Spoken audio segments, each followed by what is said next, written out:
welcome to Clatch Radio.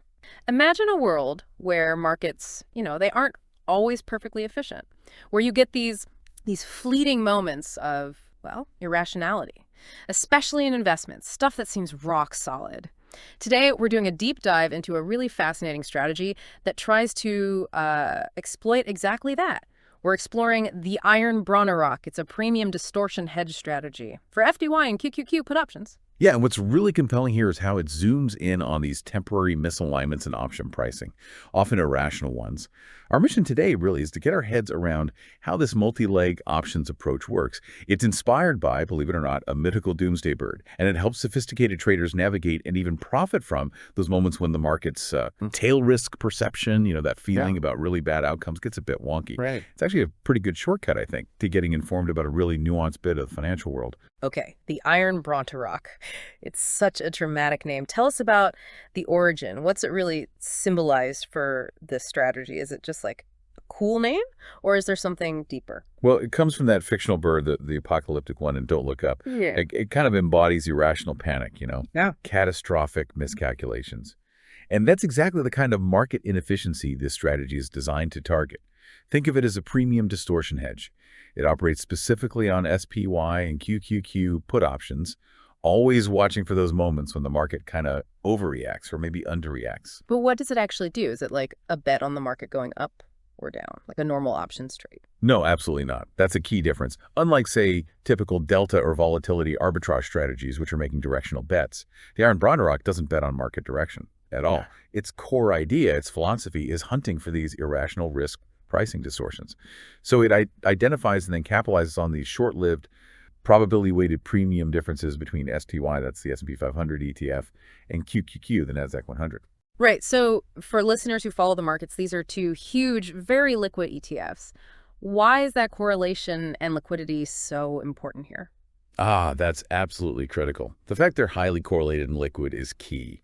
It means, their underlying prices should mostly move together, more or less.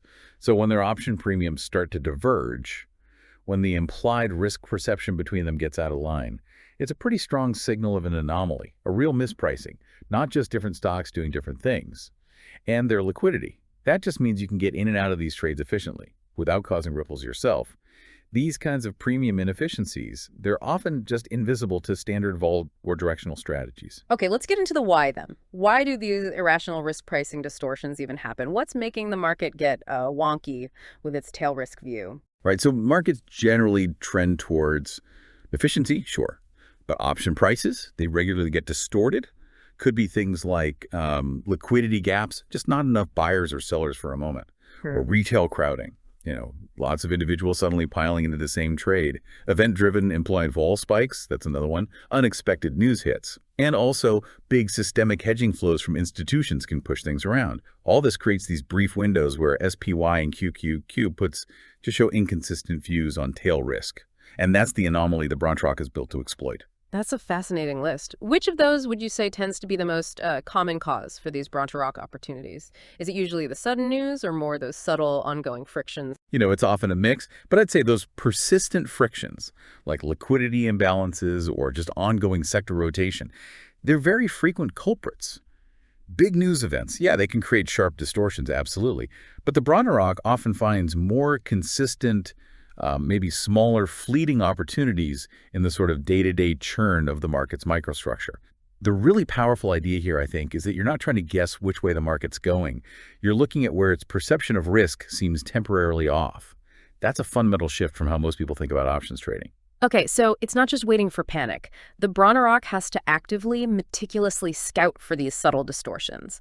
How does it actually find them? What's the secret sauce for detection? Right, it uses this proprietary framework they call the Fondo methodology. At its core, the Fondo is basically an engine. It scores every put option based on several key things. First, how much premium you get per unit of margin you have at risk. Second, how far out of the money, or OTM, it is compared to the current price. Third, the probability of it actually finishing in the money, ITM, at expiration. And here's what's really interesting. This ITM probability, it's calculated with a proprietary tool. It actually bypasses the traditional Greeks, delta, gamma, stuff traders usually rely on. It filters out the basic volatility noise, trying to get a clearer signal. And finally, it scores the bid-ask spread efficiency, basically a liquidity score. Wow, that's a lot of data points for each option.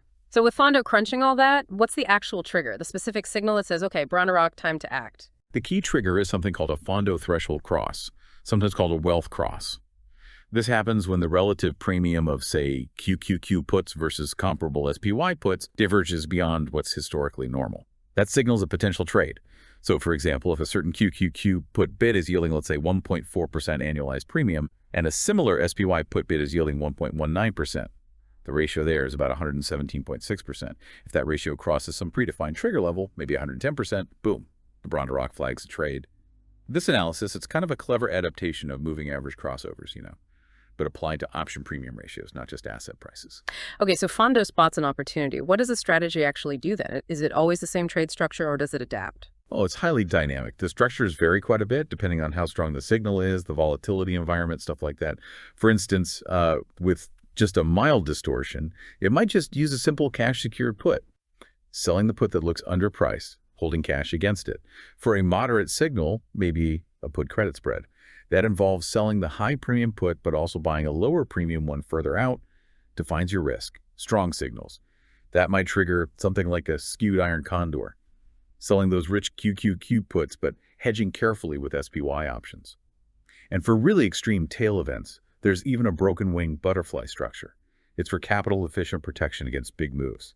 Often the trades involve hedging across the two ETFs or using vertical spreads. Yeah. The goal is always minimizing directional bets and being smart about capital use. This sounds incredibly sophisticated, but maybe also potentially complex to manage. Which brings up a key question.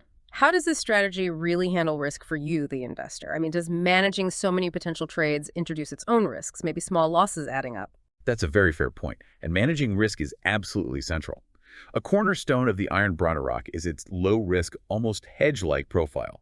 It specifically targets options with really low ITM probabilities, like below 1%, calculated by that special tool we mentioned. Focusing on these ultra-low probability strikes means a few things. One, the chance of the option actually being exercised is minimal, so you have a defined, limited risk profile from the start. Two, the positions kind of act like quasi-hedges. They capture that mispriced tail risk premium without taking on huge directional exposure. Three, the strategy aims to harvest this asymmetric premium while staying defensive against big market drops. Plus, that real-time scoring of liquidity and bid-ask spreads helps ensure efficient execution, minimizing slippage costs. And critically, on any spread or condor trade, the maximum possible loss. It's always known right up front. Defined risk. Okay, defined risk, that's good. How often do these opportunities actually pop up? Is this like a rare wait for a crash kind of strategy, or is the Bronteroc striking more regularly? Yeah, this is where it gets pretty interesting, actually. That wealth cross trigger. It apparently occurs something like 3 to 5 days per week in typical market conditions. Wow, 3 to 5 days a week. That's surprisingly frequent. It is, isn't it? It really suggests Yeah. these aren't just caused by big, isolated macro events. It points more towards persistent inefficiencies driven by things like, ongoing sector rotation, those liquidity imbalances we talked about, divergent investor positioning, Yeah. just the regular market churn. It's kind of a testament to how often these little distortions seem to appear. That frequency really is surprising. Okay, could you maybe walk us through a simplified real-world example, just so we can picture how it all fits together without getting totally lost in the exact numbers? Sure. Let's try an illustrative one. Imagine a trade back on, say, July 2nd. We, or rather the system, identified a situation. It looked like near-dated QQQ put options were, relatively speaking, overpriced, maybe reflecting some extra worry about the tech sector's tail risk, while at the same time some longer-dated SPY puts seemed relatively underpriced, looked like cheap tail hedge protection. So the Bronteroc executed a multi-leg trade. It strategically sold a specific SPY put first. Then shortly after, it bought one QQQ put and sold another QQQ put, creating a very specific risk shape. And finally, it bought another SPY put as part of the hedge structure.